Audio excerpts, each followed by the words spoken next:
This is the Big Deal Podcast, brought to you and powered by New Covenant Baptist Church in Albertville, Alabama. And on this podcast, we're asking the question, what's the big deal about all things Bible, theology, and culture? I'm Justin. I'm Brad. Welcome to the Big Deal. Yay. Yay. Hey, we're doing something new today. Something new. Yeah, starting a new series. That's right. We just finished up the last one. It was on, we called it Theology 101. Mm-hmm. And it was fun.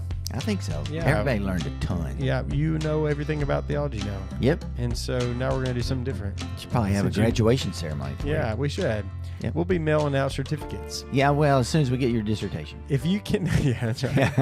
I had to do a thesis. Did you have to do a thesis? No. Yeah. I did one, but I didn't have to. I took a class where basically it was 2-hour credit and you wrote a very short thesis. Not really. Sort of. Mine was like 50 pages. I think mine was only huge. like 30. I wrote mine on the Eucharist of all things. Oh, yeah? Yeah. You know what I did mine on? You're going to love this. Holiness. You would. Yep. He knows all about it. The meaning. That's why I know so much about it, is because I went. That's why he deep. thinks he knows so much about it. Yeah. Well, I think I know so much about the it's just like one of the only things I really developed an expertise in. Yeah, That was like the idea. Is like develop an expertise. That was the thesis. The longer I live, the less confident I am that I have expertise in anything. Oh, it's the classical meaning of expertise. Yeah. In the sense of like you've done something at a publishable level. That's what they talked about. Yeah, somebody asked me last night, how many languages do you know? And I said 0. Yeah, that's right. They were like, what? I thought you studied all these languages. Yeah. I was like, yeah, you asked me how many I knew. Yeah. Expertise is when they talk about that kind in academia doesn't mean you know everything. No. It means that you're like you've read all the stuff. It doesn't mean anything because I've met too many experts. Yeah. And, just honestly, it just means you spent some time on it. a lot of time. A lot of time on it. That's really what it means. Yeah. It means you know a lot of stuff that you're not sure about anymore. Yeah, for sure. Every expert I know Yeah. is pretty loose on and humble. Yep, absolutely. Like, this is a conclusion I came to after many hours of research, That's right. but I could be wrong. Yeah. Because there are very smart people who disagree with me, and it Yeah. makes me nervous. On the thing I did was like there wasn't many people in that realm. There wasn't a disagreement. That I was researching on. Yeah. So it's kind of fun. Anyways, we're doing something new today. Yeah, maybe not holiness itself, but Yeah. like where it comes from, how you get it. That's what. It's a big disagreement. But That's anyway, we're doing something new today. can't wait. Starting a new thing. We're gonna call it "Help My Unbelief." Yeah, I like it. Yeah, that comes from Yeah. a story, doesn't it? It does. Can you tell us the story? There was a little story about a guy whose son was ravaged.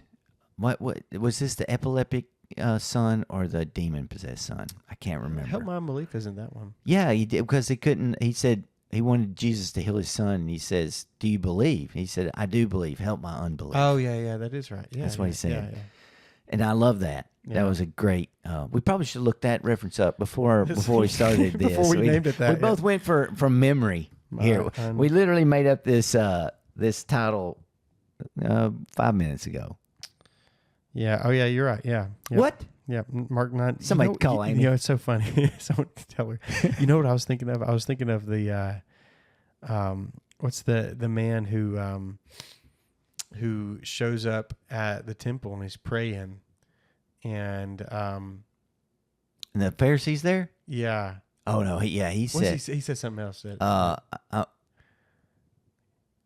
Well, first of all, you get the long speech from the Pharisee who says, "I think you I tithe and do all this stuff, but I'm most grateful that I'm not like those other people, especially this tax collector here." Yeah, and the tax collector wouldn't even lift up his eyes to heaven. He said, "Forgive me, for I'm a sinner." That's what it is. Yeah. Yeah. But help me in my unbelief. Forgive me, Lord, for I'm a sinner. Yeah.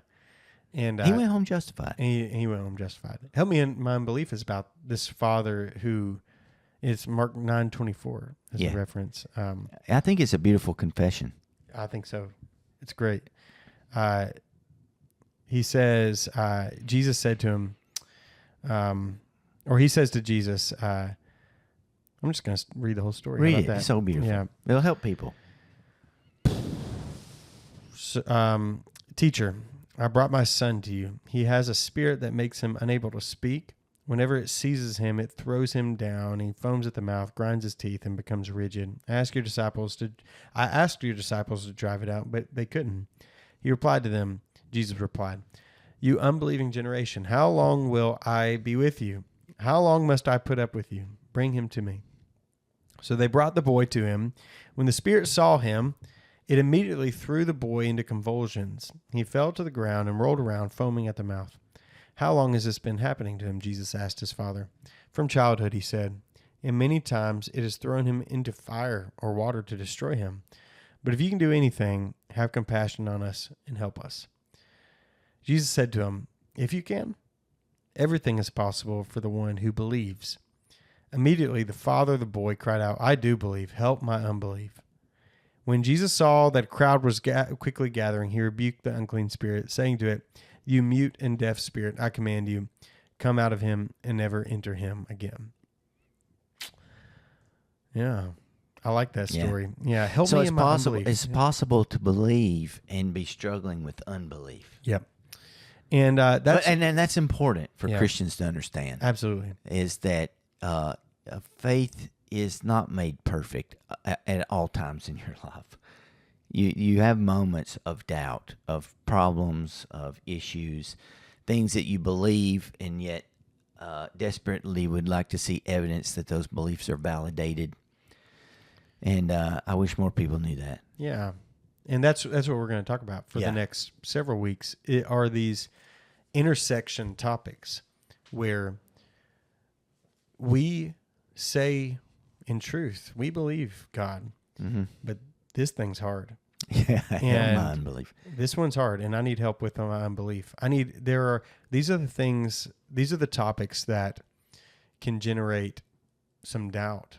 And have been known to. We should say that have been known to. Well, have been known to for 1,200. Yeah, since the start. 2,000 years. 2,000 years. These are topics that have been known to generate some doubt, and doubt is not in essence an evil thing, and people feel a lot of guilt about doubt. In some sense, it can be a great thing because it can. Make you a truth seeker, it can really make you desire the true things and help you read carefully and go to the scriptures. It can also do some, if it's not pointed in the right direction, it can do some really negative things. I think the deconstruction movement in the last, 5 years has gone the wrong direction when people are faced with topics that make them doubt. I think there's different kinds of doubt. There is a kind of doubt where you want to believe. There is a kind of doubt where you don't want to believe. Yeah, where you're looking for an out. Where you're looking for an out. Yeah. Those are two different things. And so both are a big deal. But if someone's just looking for an excuse to leave the faith or to believe a new thing, there's a kind of doubt that wants to replace the faith with another faith. And it can be in anything. That's not real doubt. I think that's just, I want out. Yeah. But this, you might can get there through pain and stuff, which we're going to talk about on a different podcast maybe. But yeah, there's a difference in questions of sincerity and just I'm looking for an excuse. Yeah, we're trying to for this series we're going to be trying to look at those issues, look at those topics, and that are sitting at those intersections for people. And one of the things that's brought this to our attention makes us think we had a podcast about this is how prevalent things like deconstruction are. And some of the things we hear people say when, because every person who deconstructs has to become an activist about their deconstruction. Yeah, and deconstruction seems new because we just found a new way to say apostasy. Yeah, that's right. that's right. They're apostatizing. Yeah. They're leaving the faith. Yeah, they are. They're deconstructing their faith. Yeah. Yeah. So and it's a bit of a movement that and there's a lot of activism out there about it. Yeah. And in the same way, honestly, it has the same vibe that the early 2000s militant atheist movement has. Yeah. They have a very similar vibe. And not everyone who deconstructs is an atheist, but they are all militant about it. They seem to be. It's something They're the only ones that make videos. They're making lots of videos. And that's the other thing. Yeah. This stuff's if you made if you found some people who left the faith and you gave them a sheet of paper and say, give us the top 3 reasons why you abandoned Christianity or your faith, what happened? And they wrote a list of 3 and you compared those, it would be the same ones that people did in 1920. It's true. It's the same things that pop up over and over. But when it's new for you, when this question is new for you, it doesn't matter that people have been talking about it for 2,000 years. It's the first time you've experienced it. Yeah. And we essentially, for this series, have taken that list. Yeah. And that's our marching orders. Yeah, it's like the most questioned aspects of the faith that people say that's why they left Christianity for. Yeah. Or stuff that that people have struggled with and have. Yeah, I guess that's the right way to say it. They say that they've left Christianity for. Yeah. I would say, deep down, all of them. Well, the only people who leave Christianity are people who never had it. Yeah, that's true. But these are the things that they believed. Yeah, see, it's very complicated because if somebody's listening who's deconstructed. One of the things they like to say is, I used to believe as much as you do. Yeah. It's a super arrogant statement. That's right. And they haven't. Yeah. No, you don't know. Yeah, that's right. You do not know why I believe what I believe or how deeply. You talked about this in a sermon a couple weeks ago. Yeah. Excellent job, by the way. Yeah, they don't, you don't get to tell somebody, I believe as much as you do. It would be as absurd as me saying, I know how you feel. Somebody's at a funeral and their loved one's passed away, and you say, "I know exactly how you feel." You'd be like, "Bro, dude, punch shut you. up, man. Dude, shut up." Yeah, you don't know. You can say, "I know that you feel sad." Yeah. I mean, you might feel like you have a connection, but you don't know exactly how someone feels because our feelings are complex. Our faith is complex. Yeah. So just because you were in Christianity and you believed propositions about Christianity for years, and you deconstructed those beliefs, it is very arrogant to think that you believed those propositions in the same way that someone else did. That's just dumb. Yeah. You don't know that. And so, the audience, our hopeful audience for this kind of talk is it's pretty broad. Yeah, sure. There might be some like people who are deconstructing or have deconstructed, but it's really geared towards Christians who are struggling through questions, who have like this uneasiness about certain topics. Or maybe they're just stunned or stunned by it. Yeah. Like, whoa. You roll across some videos on the internet and someone who's talking about their deconstruction, and if you're unprepared for the kind of anecdotes that are said, they may sound convincing, and almost every one of them is an unproven, not true, like very, I would say, convenient anecdote, right? But they sound good, right? They sound good, and that can be real shocking.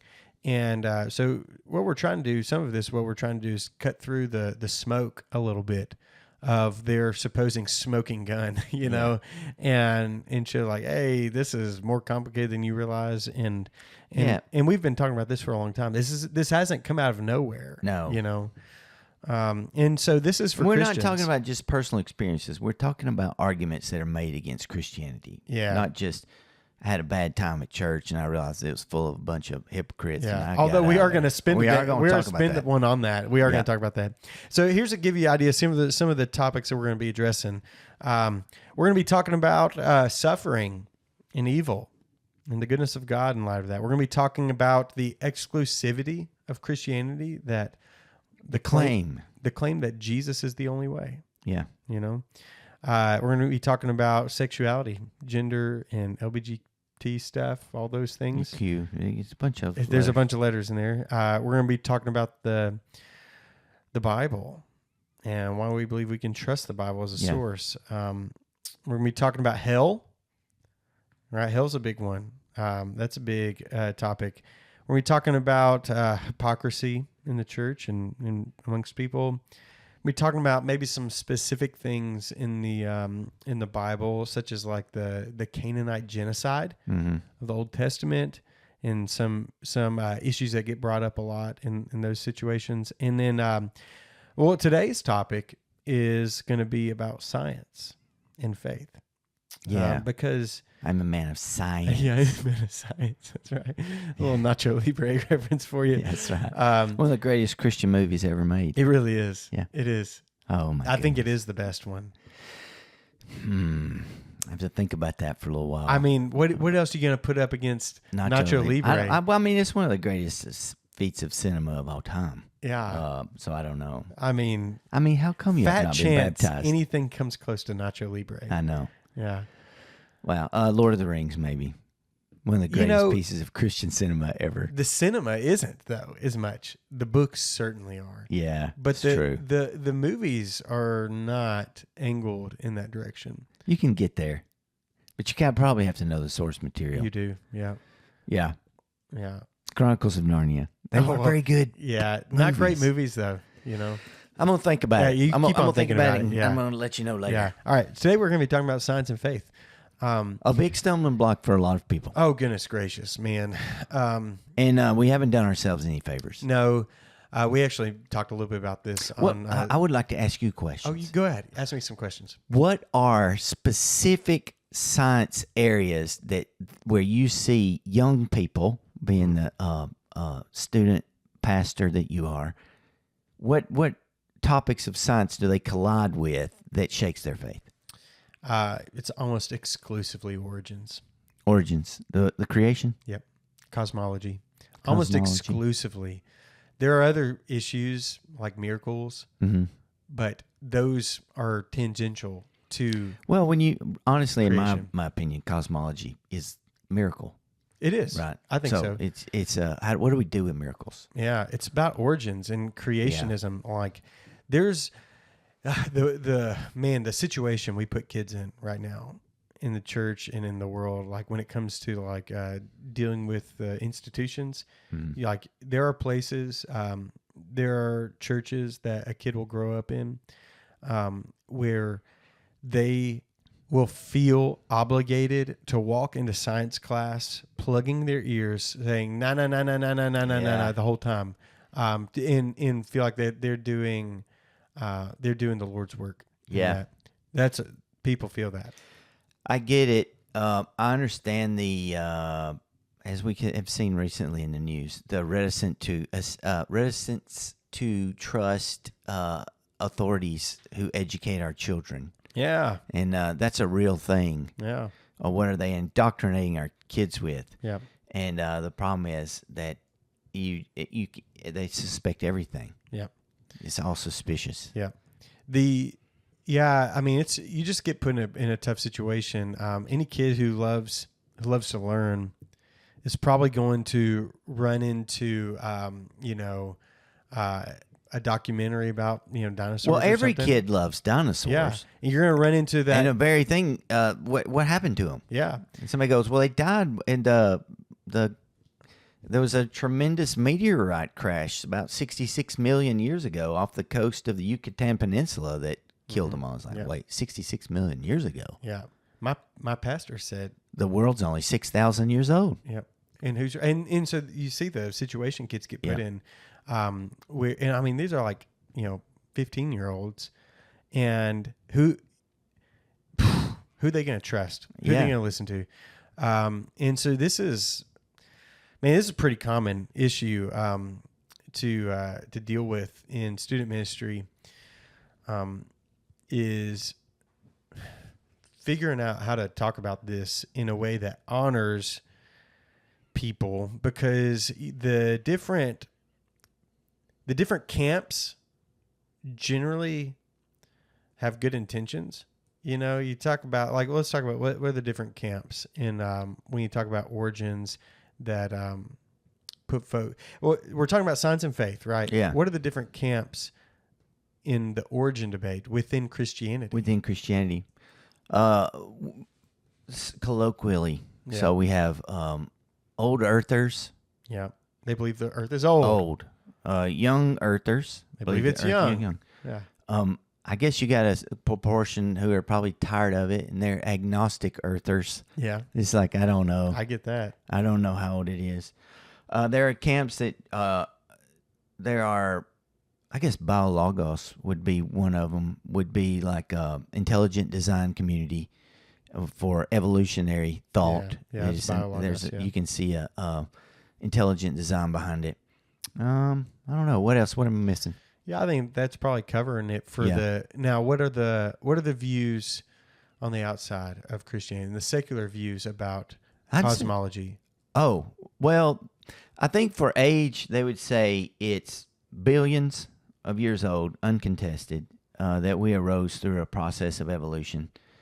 And there's a bit of a consensus in there, actually. Yeah. You know? Yeah. And that, but how it started, they can't answer why. Yeah. This is just what happened. Yeah. Right. So one of the things you have to realize with science is we are dealing only with the material world. It cannot, once you start using science to answer why are we here, you're actually not doing science anymore. You're doing philosophy or religion. That's you true, start yeah. talking about that. Yeah. And so what as Christians you want to be aware of is not how this thing happened. We're going to answer these questions and look at the scientific method and the hypothesis and the theories that result from those things. But when it starts taking these theories to answer the why, then they've got into your world. Yeah. And so what I said earlier was like, you know what, the people who hold, you know, whatever view, the different camps, they generally mean well. Like, you know, that the fundamentalist pastor who's pounding his fist about, you know, a literal 6,000 years or 6 days of creation, 6,000 years old. That happened 6,000 years ago. Yeah, like you generally mean well, you know. Well, it's like if we tell them that it's not literal, then why are they going to believe the rest of the Bible? That's right. Yeah, and so do the people who will swallow every single pill that the scientific community throws at them. Like, not everyone at Biologos, but like some people is like whatever they say goes, and you might shut your brain down a little bit even. Well, and so that's not how science is supposed to work anyway. Yeah, they mean well too, though. Yeah, right. They're trying to alleviate pressure off of people who are struggling with the doubt of these things. Yeah. Right. So they mean well. That's why I say, like, what the issue I often come apart is like the people I'm talking to, their parents believe different things, and you gotta respect them and respect like the people, the camps, and like not denigrate any of them, and also somehow carve a path through here where kids can appreciate the creation that God made. Mm-hmm. And the scientific process of understanding it, and also maintain their faith. Mm-hmm. And what happens, like I've seen it so many times, is no one ever does that for them. No one ever forges that path for them. And so they just go through their entire high school years or whatever, sometimes into college, where with this dark area, we don't talk about these things. You're just going to stay away from it until it's undeniable, and they can't not deal with it. And the only person answering their questions is Bill Nye the Science Guy. And in the understanding he gives is God cannot be real if evolution is true. That's the problem. That's what I'm saying. Yeah. He's answering questions. That's not what science is for. Yeah. You can't science miracles. And I say that a lot. You cannot science a miracle. And so that may not make sense to you at first why I would say that. But what I'm saying is if God has written the world as if he's the great programmer, think about it as a program. He's written this, and it's not a game, but just say this world is functioning like a game would on your computer. And he's written it that way. We are in the program. If he has cheat codes that can override things, then you're not going to understand how it or what is going on. Like if Jesus rose from the dead, You cannot get a team of scientists to study him to figure out how God did it. There's not going to be an answer for that. Or if God is speaking and worlds are forming, there's no lab coat big enough to figure that out. If God made an iron axe head float in the days of Elisha, when somebody tossed a stick in the river, you're not going to get lab coats and figure out how to throw sticks in rivers and make iron axe heads float. Yeah, so that's right. If you understand that's not what science is for, or if you accept the fact that there's miracles, once you accept the fact there's a God who can override the encoded laws of nature, then we can start talking about creations, about origins, about creation, about what happened, what might happen, what could have happened, what could be happening. It's a whole different. So what happens on the atheistic, materialistic side of science is they'll say there is no God, there are no miracles. Therefore, everything is under the purview of science. Yeah.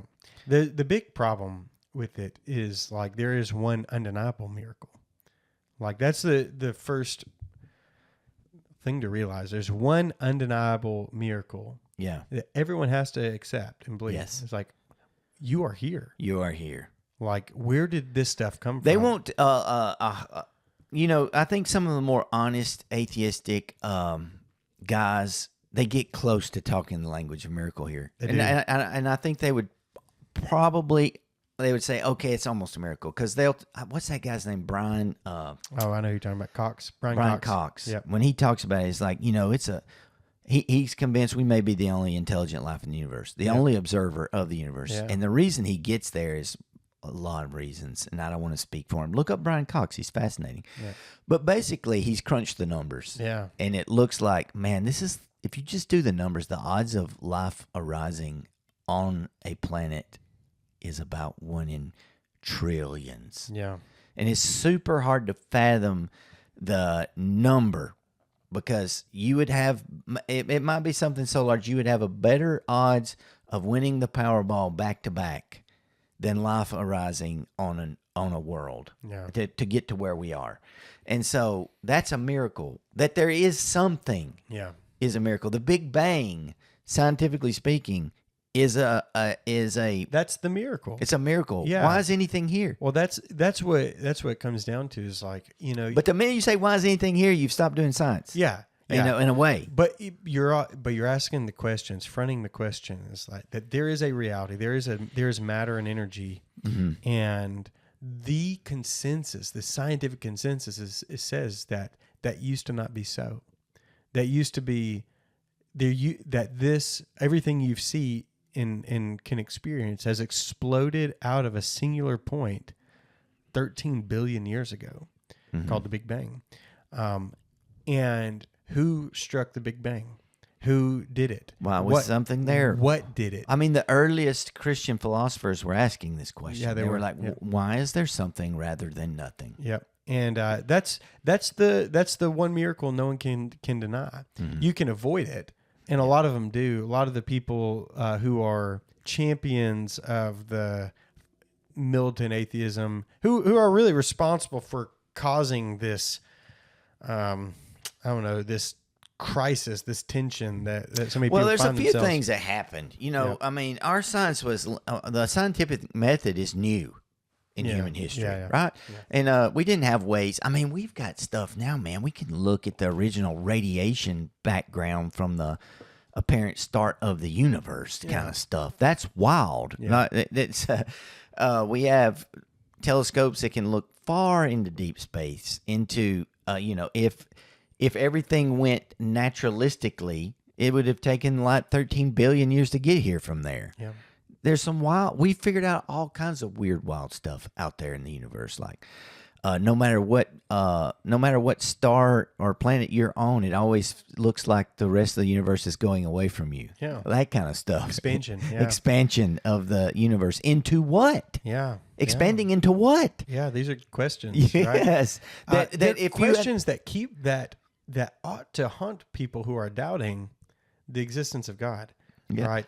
They should haunt them. Haunt, or it. I mean, they're excited to explore the reasons. If you're just coming at it from purely science, a true scientist should say, man, if you can give us evidence for God, we would believe it. Yeah. And it's like, what are you talking about? You're sitting in it. Yeah, that's It's right. super hard. There is a something rather than To nothing. me, it's a lot like a fish saying, I need you to prove to me that I'm swimming around in water. Yeah. Like, what are you talking about? And there are a couple of attempts made to alleviate the pressure of those questions of why there is something rather than nothing, like where this stuff come from, and they're very recent attempts, and it's the multiverse theory, which is essentially an eternal universe, which is nonsense, according to science, right? Like entropy is real. There is no such thing as eternality in matter, right? And energy, right? So entropy is real.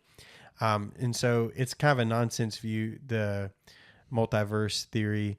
And it's based more on Marvel Cinematic Universe than anything. It's a convenient way to sidestep. Well, it's an attempt to figure out like chance and some quantum stuff that's really weird. Like things don't appear where they're supposed to be until you look at them, and all kinds of crazy stuff that are frankly beyond both of our pay grades to talk about. But for the Christian, well, the other one though is like the simulation theory, right? It's an attempt to alleviate the pressure of a Big Bang, of a start, right? And that you live in a simulation, right? Yeah, from where? Who made it? It doesn't alleviate the pressure. No, so that's what my point is. Like neither one of them actually alleviate the pressure of an origin, and eternality still doesn't make sense. So it had to start. The creation had to start somewhere. Yes, at some time. I like to say, as Christians, we have two books which God has left us. One is a special revelation. This is not with me. This is what Christians have said for thousands of years. So we have the Scripture, which is the special revelation of God by which our spiritual lives are ordered. It's not exhaustive in all things. It is, what's the word we use? Sufficient. It's not sufficient. Perspicuity of Scripture or something. We have everything we need in the Scripture for life. It's sufficient. It is not exhaustive, however. That's right, It will not help you fix your car. You're not going to look, so there's something. It'll help you trust God when you can't. But it won't tell you how to fix one. No, it won't tell you how to build one. No. But there's a second way God speaks to us, and that is through the general revelation of nature. Some people call it general revelation, general and special revelation. You might call it natural revelation and special revelation. So nature itself declares the glory of God, and we learn about God through nature. The stars declare, the heavens declare the glory of God. So we can learn about God outside of His book. It's day and night calls out that there's a God. So we can learn things from nature. Nature is not a trick. It is a revelation. And it cannot stand in contrast to special revelation. No, it doesn't stand in contrast. It should be in complement to. Yeah. So when you look out at the universe and it's telling us something about God, and you look and it's 13 billion light years to the edge of the known galaxy, which you can't fathom that. Because light travels at 181,000 miles per second, and it takes 13 billion years of light travel to get there. Well, it means that God's big. So it's what it reveals. Well, the vastness. But if you're stuck in attention, say you're stuck in attention about that fact. So you say, well, the Bible looks like creation is 6,000 years old because we've counted down the days counted down the years, and we can talk about that in a second, but we've counted down the years. Yeah. And it says it's 6,000 years old. Mm-hmm. But I look at the natural revelation and it looks like it's 13 billion years old. That's quite a bit of a difference. Big difference. Yeah. And so your options are either you have misunderstood the data on one end or the other. Yeah. Like you've either misinterpreted Scripture. You've misinterpreted Scripture, or you've misinterpreted the data about light travel and stuff. And sometimes, like, either one of those could be the correct one, right? Like, we change the scientific consensus pretty often. Like, that It's not just like written in stone forever, right?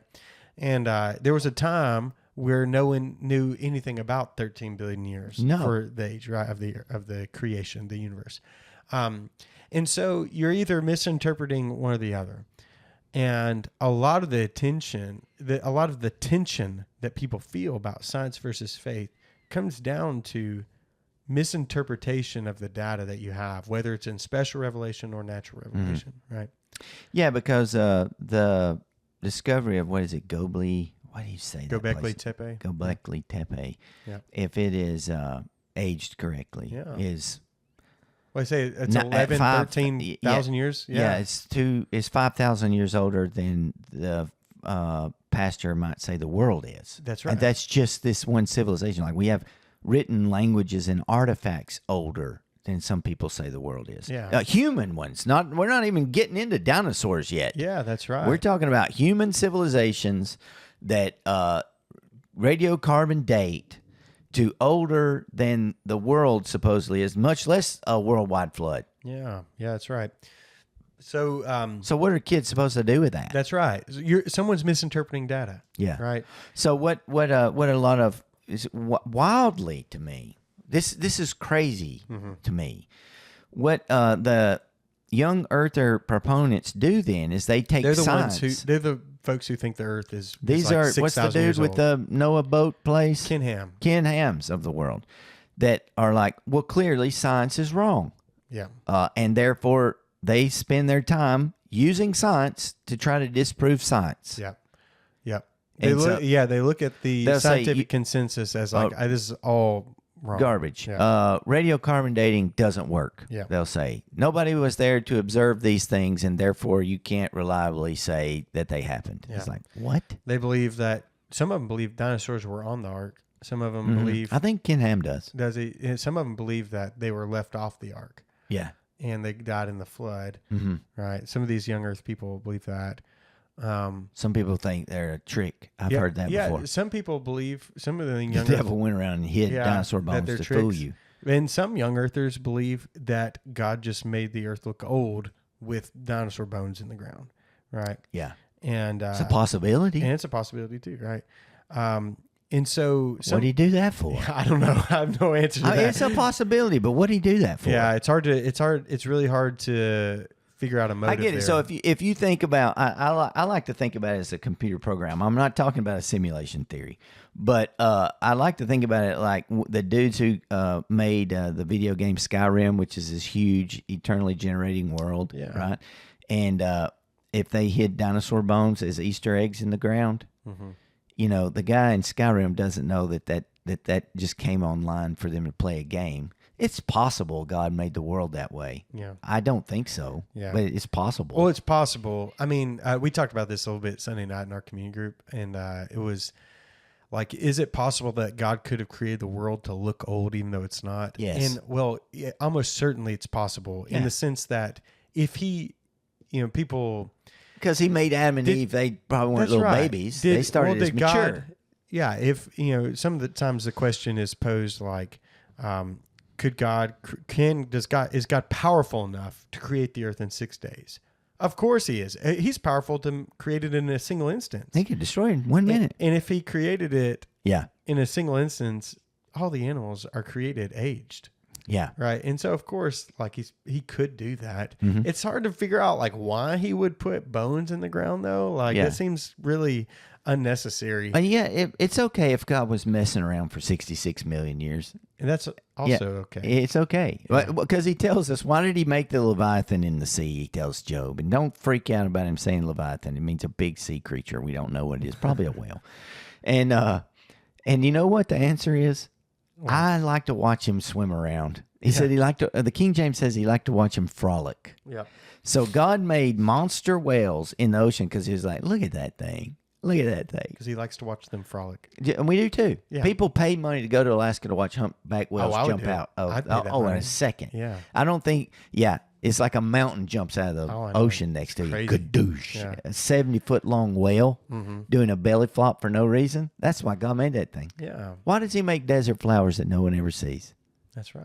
Because he likes them. Yep. That's right. So he could have been messing around with dinosaurs, man. I think I would. You have the tension that is kind of created. Like someone has the data wrong. Yeah. In this, and so the young Earth people generally look at science and say science has the data wrong. Yes. And that's annoying. it is a bit.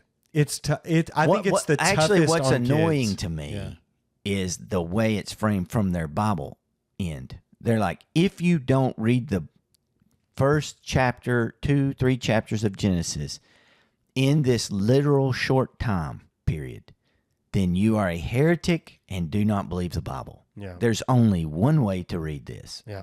That's not been true for Christian history, and it's not fair to the genre in which it's written. Oh, it's a stretch of Bible reading. Yes, I know. Period. But I mean, And we're about to look but at it here in a Christians second. have not ever done that. Yeah. With Christian until recently. Yeah. But we didn't have to deal with. They weren't asking questions I'm about. going to deep say time. something. All right. Yeah. The young Earth reading of Genesis 1 and 2 is the least likely. Yeah, I believe. I think so. I believe it's the least I didn't likely. always say that. I believe it's the biggest stretch of interpretation of the options you have as a creationist. Yeah. It's very unlikely. Yeah. Let's look at some why. of it doesn't even make sense. Yeah, let's look at why. Let's go to the passage. Yeah. So this is Genesis 1. You have the creation of the world in 6 days, a rest day on the seventh, right? Mm-hmm. And one of the first issues to notice about this is that it's poetry, right? If you're a Hebrew reader, like our dear friend Brad is here, yeah, you're much. I don't better. know any. You're way better at Hebrew than me. I'm a Greek guy. So I hated every minute of taking Hebrew. I can't understand it. Hebrew is so fun to me. It's so funny. Yeah. And there's a lot of reasons. I don't want to be offensive, but Yeah. it's a super, super old language, and they just didn't have that incredibly many old. words. Yeah. And people used to talk.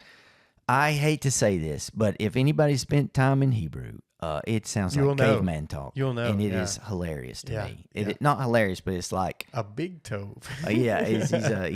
Jonah got mad, a really big man. David King Jerusalem Yeah. is how it sounds. Yeah. It's literally how it's written. Yeah.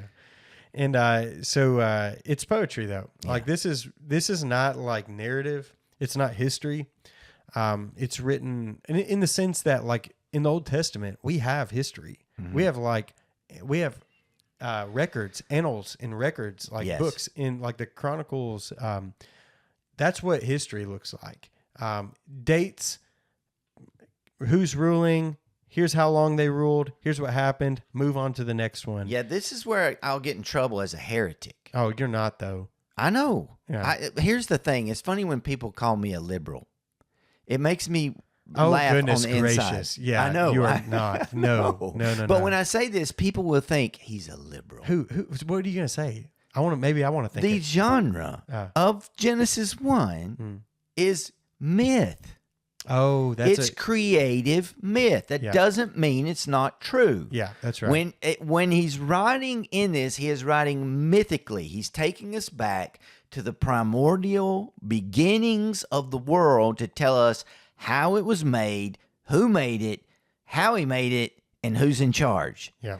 But he's not necessarily telling you when he did this. All right. That's Yeah. not the purpose of shaping this world. It would be like reading The Magician's Nephew when Aslan is singing in the world. If you haven't read this is what he's doing. Yeah. As a lion. Yeah. And the worlds are forming, right? That is mythical talk That's right. of forming of creation. So that is what is happening. That is what it is. Okay. And can the world be young? Yes, it could be. Yeah. Does Genesis 1 demand it to be? No. No. And some people might argue, well, if you didn't have science, if you didn't have all these scientists telling you it was old, you would never question it.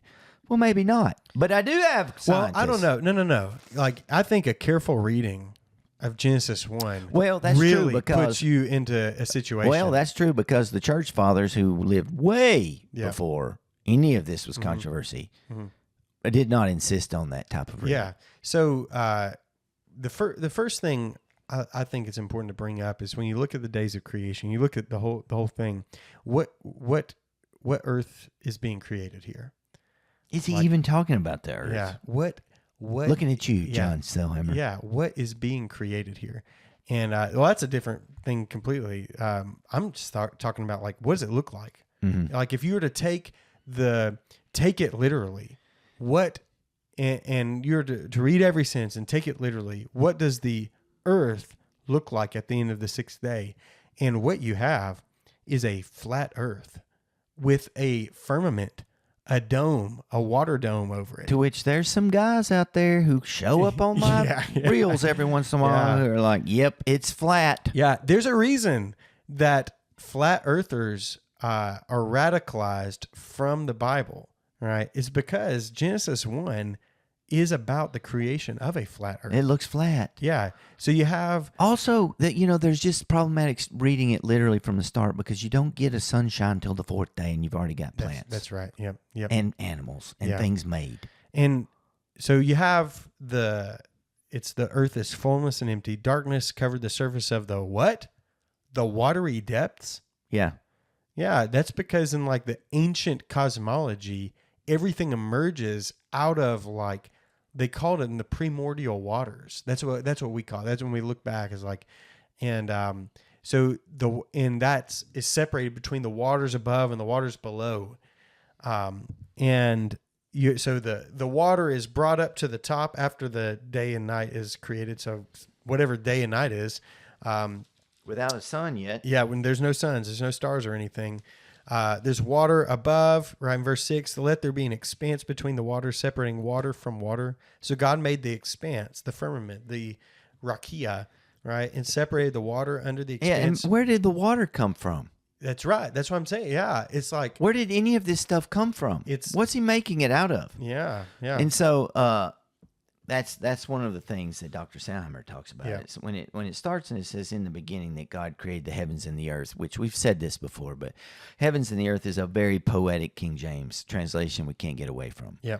But in Hebrew it says Aretz and Hashemayim, which is earth and which is land and sky. The land and the sky. In the beginning, God created the land and the sky. Yeah. Is 100% how somebody who read this in the original language would have read it. In the beginning, God made the earth and sky, the land and sky. Yeah.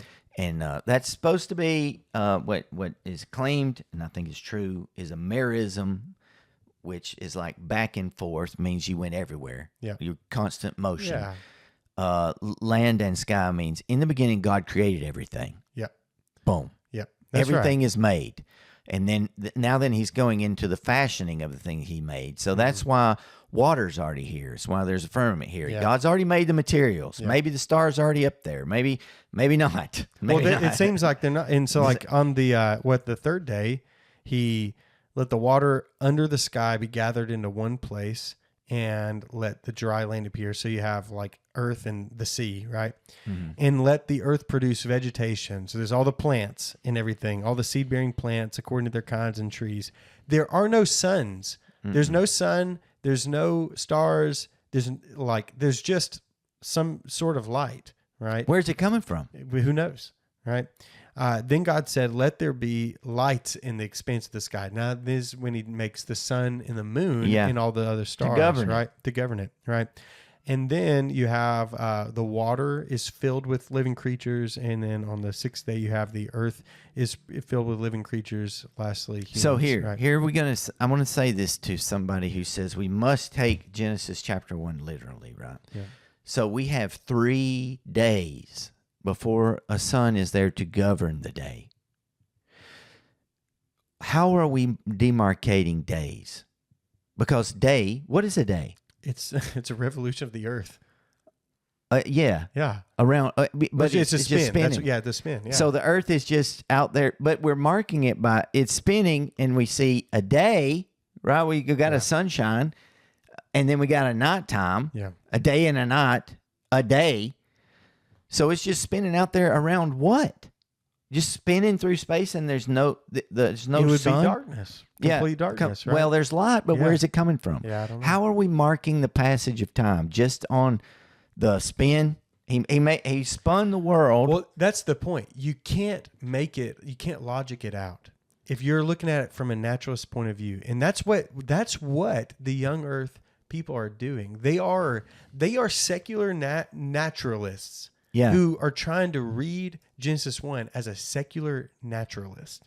Can't do it. That's what I was saying earlier. Yeah. They're bringing the science gun to the science gunfight, even though when they're actually talking about matters of philosophy and faith. Yeah. You can't science a miracle. What we're reading in Genesis chapter 1 is a miracle.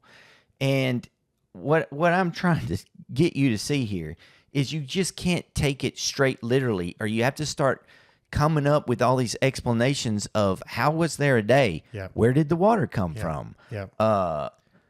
What does it mean it's land and sky? And every time earth pops up here, it could be just as easily translated land. Yeah. So that we're addressing the questions like, or the claim, I should say, that the young earth reading is the most unlikely. And and that's one reason is that the days of creation are not they're not the creation of the natural world. Let me read this. I was messing up the sun thing. Okay. The sun is not here yet because this is only verse 4. Yeah. God saw the light, that the light was good, and that God divided the light from the darkness. And God called the light day. Yeah. And he called the darkness night. And there was evening and the morning, day 1. So we had an evening and a morning, a day and a night, and no sun in the solar system. Yeah, that's right. What is going on? That's right. That's the point. Yeah. Like you can't find here's the thing. If you're looking for the logic, it's not there. It's not trying to do that. If you're looking for the science. That's what I mean. If Of you're looking how for the we naturalism, understand the universe now. It must have been always it's always had to be the same. Yeah. That's just not the case. Yeah. Here's another one. Genesis 1 is followed by Genesis 2. It is. And they do 2 not. comes after. Yeah, they do not match. Not exactly. Yeah. As far as created order stuff. So that's right. And so the issue is like, if you're looking for a quote unquote literal, hard literalism is what you're looking for. Is like, I take the Bible, then you mean this kind of hard literalism. And this is you're expecting footage. You're looking at Genesis 1 and 2 as like live footage from the creation. This is what actually took place in live footage. There's a camera sitting there. Then Genesis 1 and 2 don't match. They have contradictions. So in Genesis 2, you can go there and look at starting in verse 4. These are the records of the heavens and the earth concerning their creation, at the time that the Lord God made the earth and the heavens. No shrub of the field had yet grown on the land, and no plant of the field had yet sprouted, for the Lord God had not made it rain on the land. There was no man to work the ground, but mist would come up from the earth and water all the ground. Then the Lord God formed the man out of the dust. Okay, no, so it doesn't work. When was all the plants made? In Genesis chapter 1. It was day 3. Yeah, I think day 3. Before there was a sun. Yep, it was day 3. And how were they doing photosynthesis? Humans don't come till day 6. Here you have, in chapter 2, you have humans before the plants. Yeah. It doesn't match. Yeah. It's not doing that. Okay, so it's just not doing that. Here's the other thing. All right, back up for you. Like, well, the Bible's just full of contradictions. They probably came in there, and look, one thing you can't say about the authors of the Bible is that they're stupid. You can't say that. They're not stupid. No one who reads the Bible with any kind of intellectual honesty can come up with that. No, because it's too much beauty, too much thematic work. They're not stupid. Yeah. If you were writing Genesis 1 and you got to Genesis 2 and you did not notice that you just screwed up, we were talking about Brandon Sanderson. Yeah. Y'all may not know about Brandon Sanderson, but he's a fantasy author, and he has this massive work in the Cosmere, he calls it. And all his books are connected. He has people on his staff, right? Yeah. To keep him from writing contradictory things. Yeah. They read his stuff and they go, hey, man, we really can't do this in the Cosmere because this is how it worked here, and that would be an inconsistency. I get it, right? Yeah. Look, this person either didn't is the worst writer that's ever been, because within 25 to 40 sentences he already contradicts himself, or he is unbothered by it. Yeah. And why would he be unbothered? Because he doesn't see it as a contradiction. He doesn't see it as a problem. He doesn't see it as an issue. Because he's trying to teach something other than this very specific forced literalism that he doesn't care to be held accountable to by his own self. Yeah, that's right. That's what's going on here. It is. So what is he trying to do? Yeah, but that's why I would say, out of the options for creation, like, these are all creationist options. All people who would say God made it. It's here because God made it.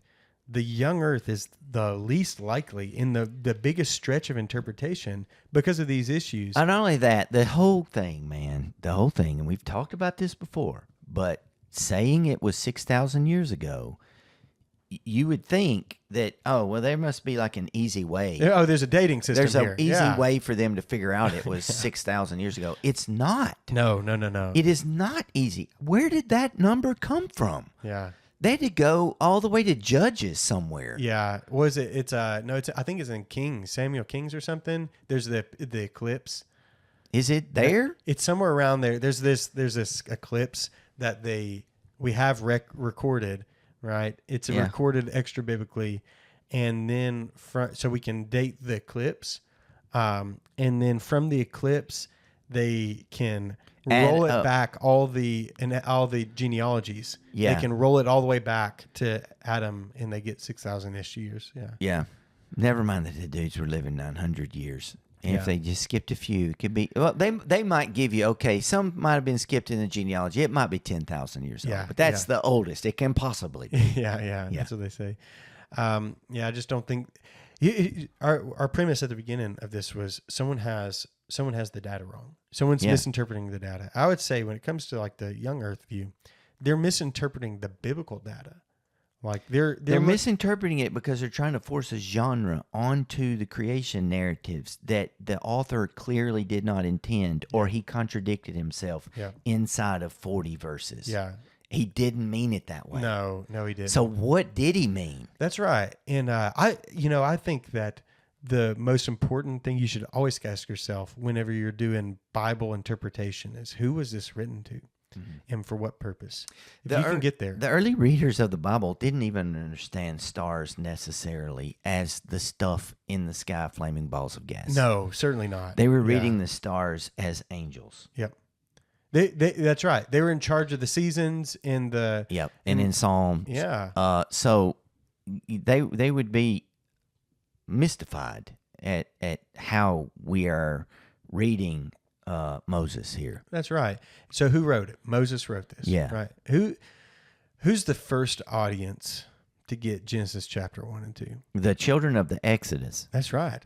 The people coming out of Egypt are now the story likely is older than that. It has to be. But actually, I don't think. I think both of these are stories that Moses had. If I had to guess, he came out of Egypt with these stories and had.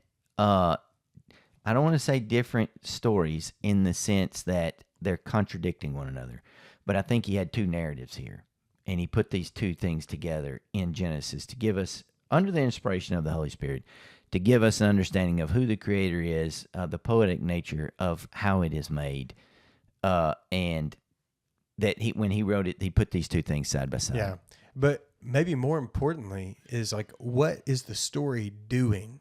For that audience. Yeah. And what it's doing is confronting every single pagan ideology, worldview that they have come in contact with before and will come in contact with Canaan. It's doing the same thing it does now. That's exactly right. It's pointing out like all the pagan religions that the people of Egypt that you've just, been with for 400 years, every one of them believe that this earth was created out of vindictive gods who are brutal and you need to appease and who care nothing for you. Mm-hmm. You're there to please them and provide for them and make their food for them. and to be their utter useless slaves. They feed on your worship. They feed on your worship. We learned that from Beowulf. No, Beowulf. Sorry. Yeah. Marduk. What's the guy's name? Oldest story we've got. Enuma Elish. Yeah. Yeah. Yeah. It's with Marduk kills Tiamat. Right? Yeah. Isn't that the one? Yeah. Isn't it Marduk? Yeah. I'll look it Okay, up. I think anyways. Marduk's in there, but go ahead. Yeah. Because there's a flood story in it, even, Yeah, yeah. with the Noah character. Yeah, that's right. And the Epic of Gilgamesh. Gilgamesh. Yeah. Thank you. I think that's. Oh, I might be getting mixed up.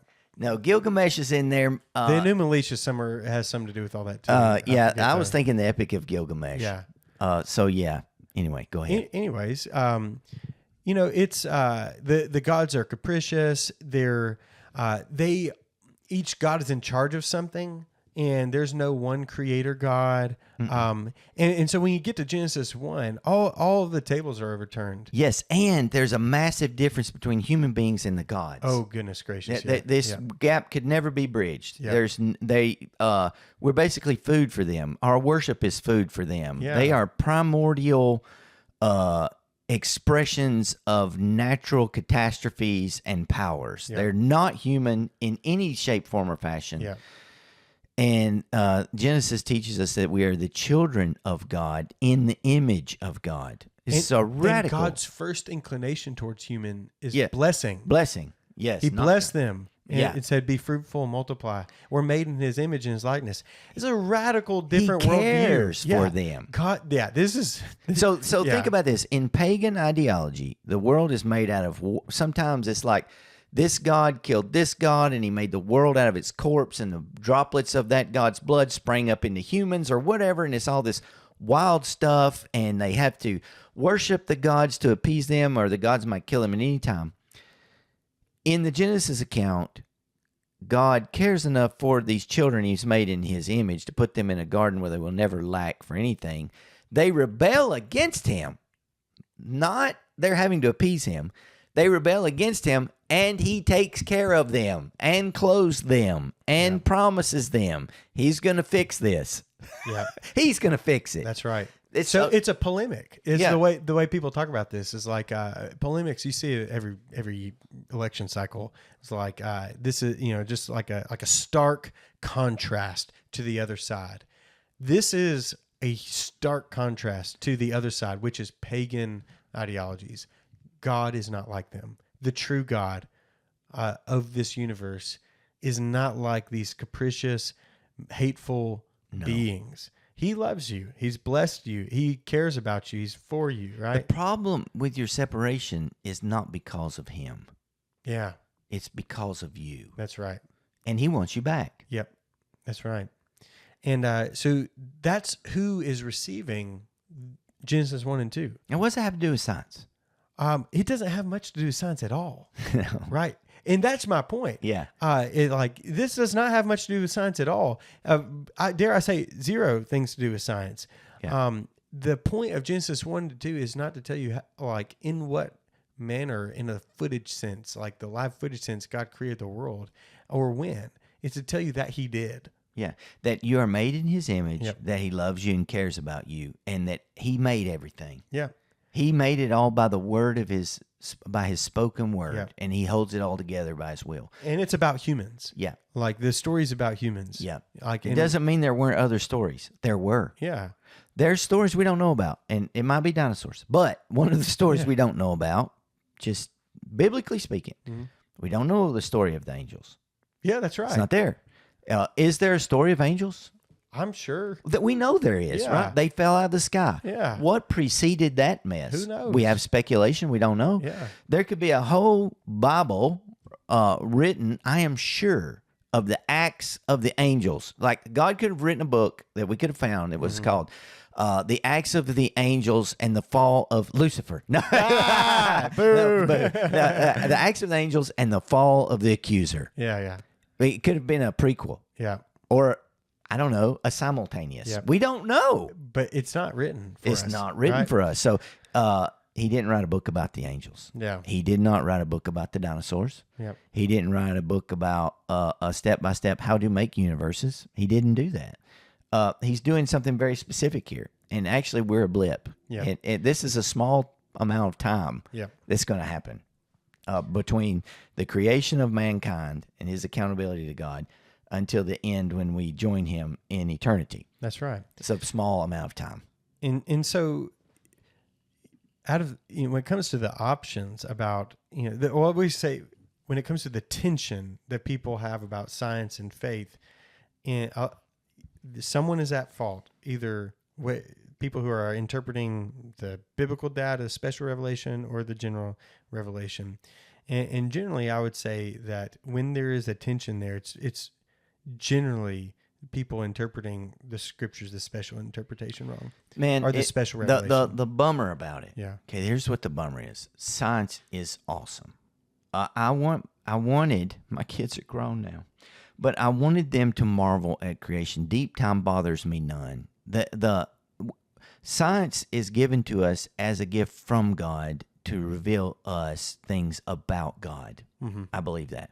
And so every time I see a scientific discovery, there's a lady on TikTok. I love to watch her videos. She's always going on. She loves it. She's always going off about these things the telescopes have found. Oh, yeah. She's bright. Yeah, I like it. Oh, Yeah, man. yeah, I love her videos. Yeah. I wish I could think of her name. I'd give her props. But anyway,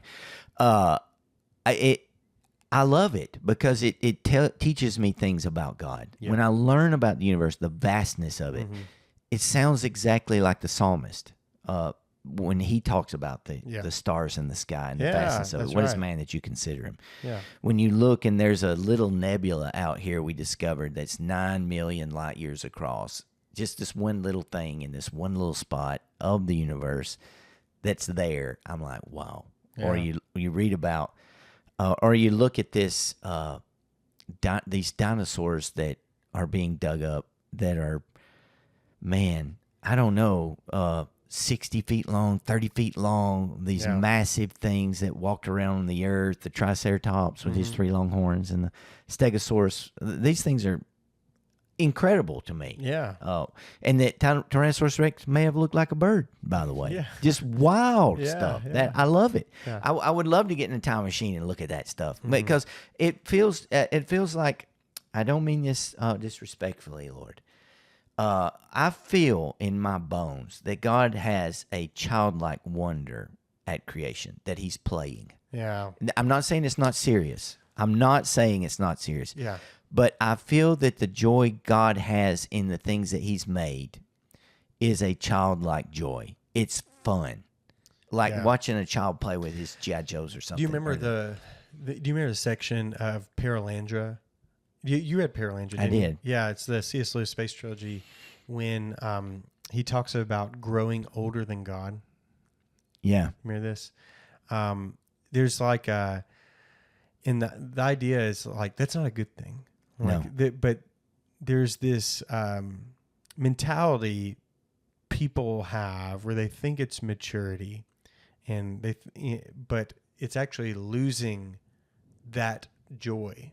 Mm-hmm. It's losing that wonder. That wonder, right? In faith, and like that they were born to have, and that they've grown older than their God, and that being eternally new is the preference. It's a blessing. And it's like God. Talks, I can't remember which book C.S. Lewis talks about it in, but he talks about how when you have a child who says, "Do it again, Daddy," like you take your little toddler and you throw them in the air, and they're like, "Do it again, do it again," and they're like, they'll get tired of this in a minute. You know, how many times can I throw this kid in the air until he's sick of it? The answer is, until you die, that kid will let you throw him in there. Because every time you do it for him, it's like a new, wonderful experience. Yeah. They love it. Yeah. And God is like that. He talks about it over the creation. Every single time a flower opens, every time something beautiful happens on the earth, God never gets tired of it. It's like, do it again, do it again, do it again. That is so cool.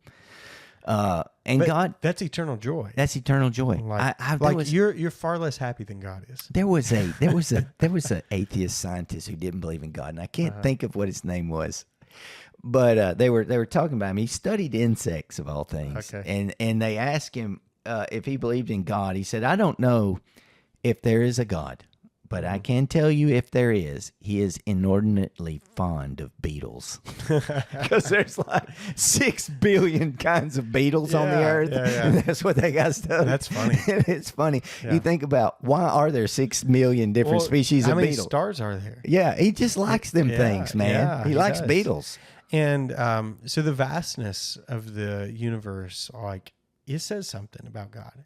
Like, if the universe is too vast for you to imagine, what about the God who spoke it into existence? Yeah, it's not even, to me, it's not just the vastness, though. That is mind-boggling. It's a thing. It is. I love his creativity. I was recently creativity. I can't say out loud what book I've been reading for fiction, and don't say.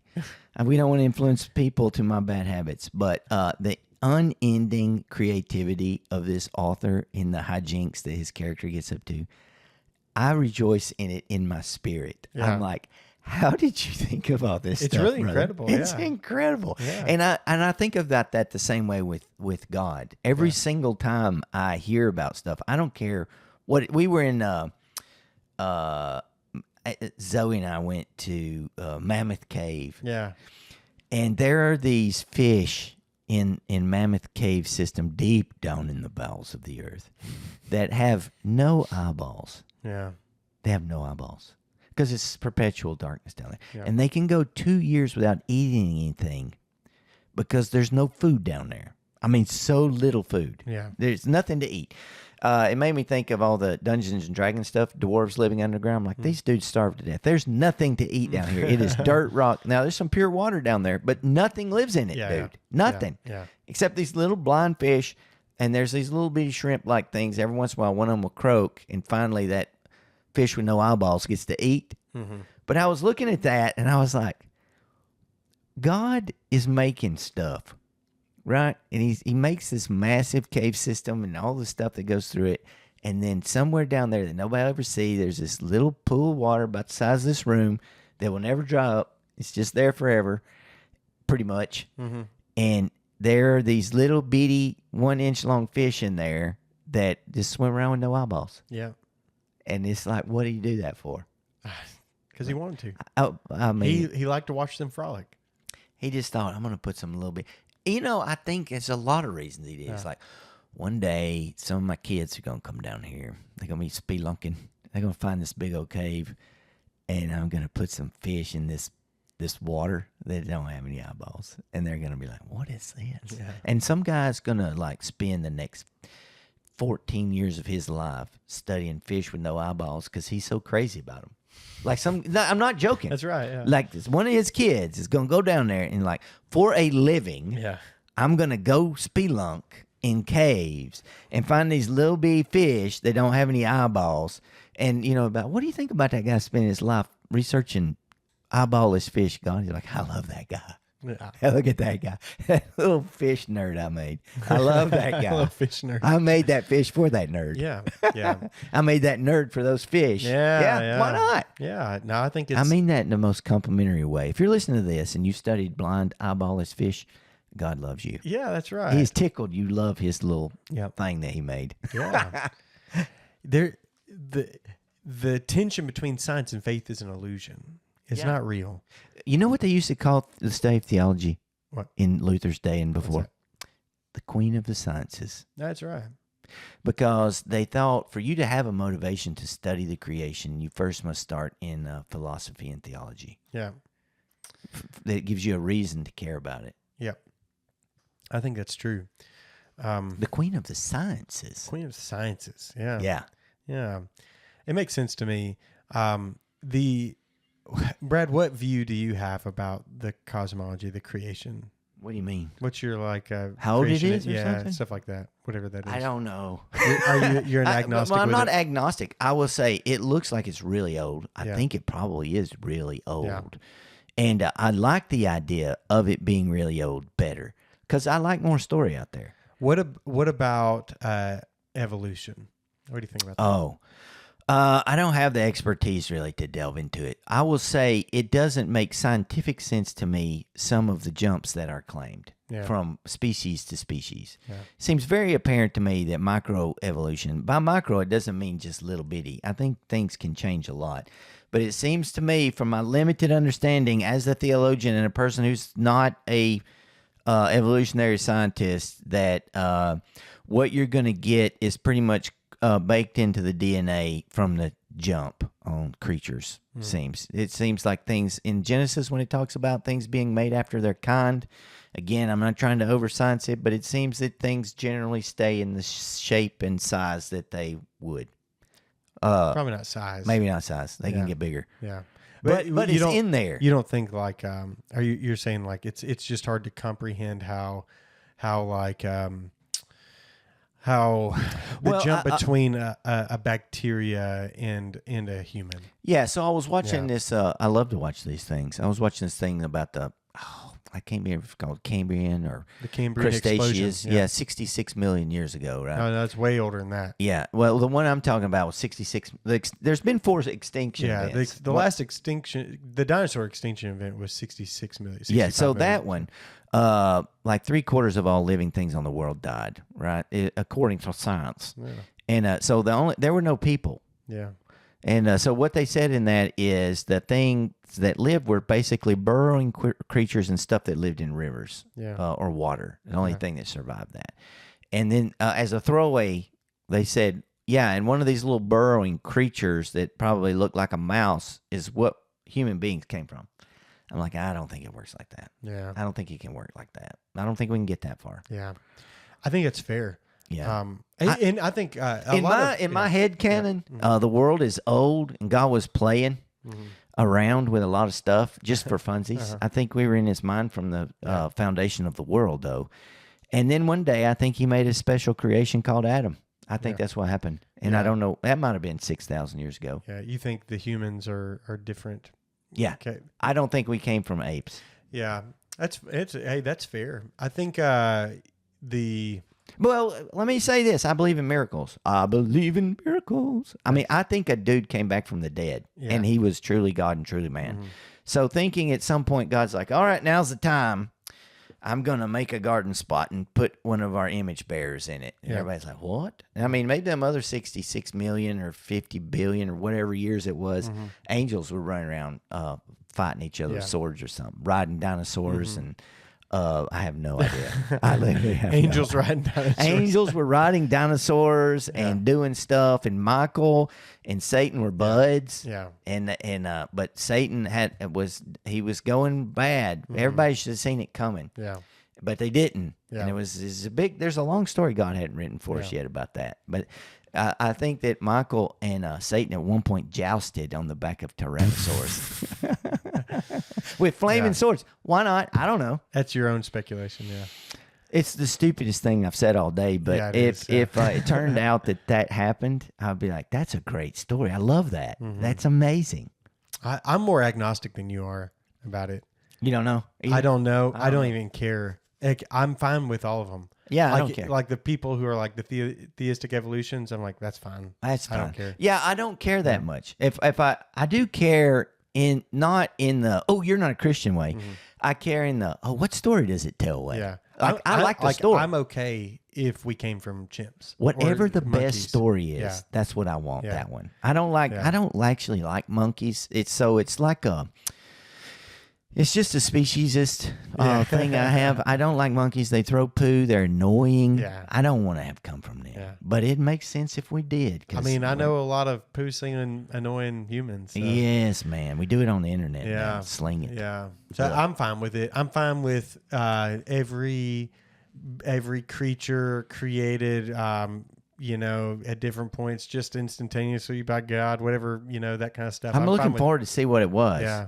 I wonder. Yeah, I don't know. If I get up there and God whips me with the celestial paddle, and he was like, I wrote in there, it was 6,000 years old, and you was up there talking all that nonsense, I'll be like, sorry about that. Yeah. Man, it looked old, though. You got to, yeah. So I just don't care. I don't think it's trying to do that. And I think that's, I don't know. I've not waffled on that in several years. No, I care. The things that matter is that Jesus rose from the dead. Yeah. I do believe in apostolic miracles. I believe in all kinds of miracles, actually. I think miracles can still take place. Yeah. I think they do. I will say this. There's one thing I think when it comes to cosmology that you kind of have to have. Yeah. Like outside of like the obvious things, God created it for his purposes. Yeah. Humanity, image of God stuff. Like one thing you kind of have to have is a historical Adam. Yeah, you do. The Adam was a real person. Yeah. You have to have that. And I think that is one. That's why I think the whole special thing started. That's why I don't think we came from apes, really, is that God just made the Adam. Yeah. Yeah, and he was a lot different than us, but also the same. Yeah, I think it's he had to be. He lived 900 something years, man. Yeah, he had to have been a little bit different. Yeah, he's different. Yeah. He was just built different. He's built different. Yeah. The fall and sin or something. I don't know, Yeah. some DNA unraveling over the years. Yeah. Something happened. Yeah. Well, all right. Is there anything else we should talk about in You should love Science and science, Christian. Yeah. You shouldn't be suspicious of it. You should be able to watch the Netflix Dino, documentary or whatever, the ones that are out now. Like, yeah, and if I'm sitting there with my kids, I'll be like, is it really 66 million years old? I'll be like, it sure looks like it, buddy. I don't know for sure. And goodness, I'm not going to the Creation Museum. I might. I want to see how big that ark is. I'm interested in the Ark, but when you get to the section that has all the dinosaurs in it, I'm like, I roll. Well, I think it's a fun story. Yeah. I'm not like taking the kids there to like tell them it has nothing. If the creators of that museum had said, this is how we think that it happened, you can disagree with us and still be a Christian, and even we can be bros, but this is how we think it happened. It would be a lot more fun. Yeah. But pretty much you got to go in there and say, if you don't think it's 6,000 years old, you don't believe the Bible, and you're destroying the faith of millions. It's like, man, what are you Come on, about? dude. Like, Ken Ham drives me crazy. You know what, though? I probably loves Jesus. Hey, how about we did this? And he's going to heaven. Somehow we pulled this off. We did a dinosaur-themed art camp / vacation Bible school this year. We did. And with 0 issues. Yeah. Yep. I think people are tired of this, actually. Yeah, no one came and talked with me about it. No. Now, I also wasn't like being a jerk about anything. Hold on. Either. I've got to show you something. Oh, show me something. What you got? Oh, what is that? So, read that. Read that right there. It's behind my computer. So, it says 100 million years. I was in Lebanon with a friend of mine. Yeah. And, man, they were selling these fossils for like nothing. They had these massive sheets of stone that they were breaking with chisels, and all of these little. It was around the city of Byblos, BYBLOS. So go on your thing and look up BYBLOS. It's supposedly, this is one of their claim to fame, oldest settlements in the world, continually inhabited or something, or the oldest, I think they say. Oh, we're in Jericho? Continuously inhabited. Wow. Oh, yeah. Jericho wasn't inhabited for a while. They killed on it. That's right. Yeah. And so they were popping all these things open, and they put it on this board for me, and they wrote under there 100 million years. And I thought, I'm going to put that on my desk. Yeah. I don't know. Oh, one thing we should Isn't say. that cool, though, man? Yeah, that is awesome. That's a nice one thing we should fossil. talk about real quick, actually, is the how old are humans, and like according to like the scientific consensus, and when would that date Adam and Eve, Garden of Eden? 300,000 years. Yeah. So there's a weird stuff when you start getting into humans, man. Yeah. There used to be different kinds of humans, and there are people in the scientific community. This is not Christianity, okay, only. There are Christians who talk about this stuff, but I'm just straight scientific. So you've got the Neanderthals, you've got the Homo sapiens, you've got the Denisovans. I can't say it. Denisovans? Yeah, Denisovans. Yeah. So there's 3 of them. There's another one. I can't remember if Homo erectus was contemporary or what. Yeah. So you've got these several different. They used to say Neanderthals and humans. When I was little, Neanderthals came first, and when they evolved into Homo sapiens, that was kind of the idea. Oh, is that what they said? Yeah, that was kind of the idea. And then they just recently found the Denisovans, or whatever you call them. And they all look different. And so some people still to this day are like, these are different species of human. The problem is if you are from outside of Africa, you have Neanderthal DNA in you. Yeah, they're not 1 to 2%. They're not different species No, they're not different species. because you can't it doesn't work. No, it doesn't work. You So can't have not only do people have Neanderthal DNA, they also have denosivant. I can't say it. I apologize to the scientific community and to God for my mispronunciation. But you can't have different species if we've got that DNA in us, and people have both kinds, actually. Yeah. And Neanderthals had denosivant, but they looked a lot different. Yeah. And they were like big old, strong, Thick. swarthy, thick. Yeah. Neanderthals had bigger brains than us, Yeah. on That's average. what they say. Yeah. Of course, we don't have that many skeletons. Yeah. But every once in a while, this is terrible. I'll see somebody doing something, and I'll think that dude got a dose. He got a dose in his got a dose of Neanderthal. for sure. That doesn't mean in my world that he's dumb. Neanderthals were not dumb. Not like the Geico commercial. No, they were not dumb, and they didn't look like cave people. They just looked like big old strong people. And I'm like, yeah, that guy got a dose of it. Strong brow. Scary Yeah. dudes, man. They got some muscles. These country strong people, Yeah. they got them a dose. They got him a dose. for sure. Yeah. But that's 300,000 years ago. That's like, I think that's what they're saying these days is they got human remains, anatomically human remains from 300,000 years ago. Yeah. Look, man, like I'm supposing that's the Adam-ish people. Wouldn't that be something? I'm supposing it is. Yeah, I don't know, man. Yeah. I am leaving it up to God. I'll say, God, I love your word. I don't understand everything that's going on in this world, but I am in a chariot race. You ever seen Ben-Hur? No. There's a big chariot race in Ben-Hur. You should watch it. It's a Charlton Heston. A guy actually got killed filming that. His chariot wrecked, and they left it in the movie. Yeah, it's crazy. Anyway, look it up. I'm not telling you lies today.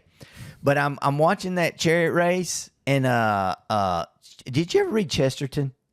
No. G.K. Chesterton? I somehow I've never read it. You should read it. I have to. He's like a orthodox C.S. It's called Lewis. Orthodoxy. Yeah, right? yeah. Oh, it's so fun. He talks about it like this too. So that orthodoxy is you're in a wild chariot race, and you are trying to get to the finish line, but it is absolute chaos. Mm-hmm. And the goal of your theology is not to perfect everything. It's to keep you upright and alive in that chariot till you get to the finish line. Yeah. And baby, I'm giving it the reins. I'm like, let's go. But it's crazy out there. Yeah, it is. So when I get there, when the Lord questions me, my only hope in life and death is Jesus. That's it. right. That's the only thing I have. My certainty after that drops about a lot of stuff. Yeah. Anyway, Look, don't let a tension between science and faith wreck your faith. Okay, the tension isn't real. here's the deal. It can't be. Do not let someone try to tell you that your faith is lesser because how you understand the book of Genesis, or that you're not a real believer in Jesus because you don't cop to their idea of how old the universe is. Shut up with that stuff. Yeah, don't do that. Don't do that.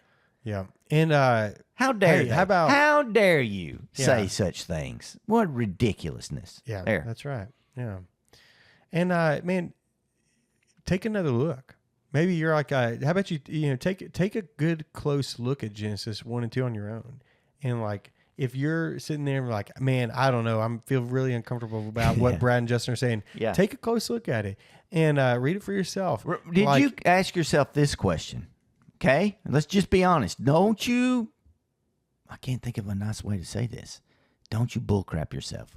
Yeah. Do you believe what you believe about the creation because you read Genesis 1 and 2 and that's the conclusion you came to, or because somebody walked you through it, told you this is how it is, and that's what you've always held to? Yep. Those are two different things. Big time. Yep. Yep. And you can believe whatever you want. I don't care. Yeah. If you come up and you're like, Brad, you're so dumb. Justin just says he don't know. Just says he don't know, but you think it's old, and because you do, you can't read the Bible worth a flip. I'll be like, you're probably right. I mean, man, I do good in some spots. I can rock some Romans, but Genesis 1, man, that's tough. Yeah. I actually think I'm better at narrative sometimes. Yeah. I make it fun. You do make it fun. I try.